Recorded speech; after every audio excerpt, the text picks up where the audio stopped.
shu paytgacha bu jamoani deylik ma'lum bir doiradagi futbol muxlislari tanigan bo'lsa, turnir davomida Osiyo tanigan bo'lsa, finaldan keyin butun dunyo tanidi. Butun dunyoga tarqadi.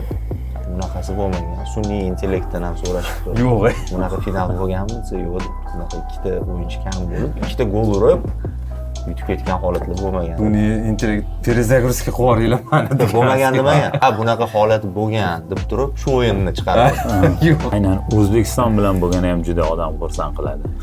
O'zi ko'p qiziqarli narsalar biza bilan bo'ladi. Ani darvozabonimiz tepib kerak emas golni urib qo'yganimiz, guruhdan chiqarmaganimiz. Endi alohida shunaqa shov-shuv bo'lgani ham juda zo'r bo'ldi. Ya'ni tariximizga zarhal harflar bilan, kerak bo'lsa tilla harflar bilan yoziladigan o'yin bo'ldi.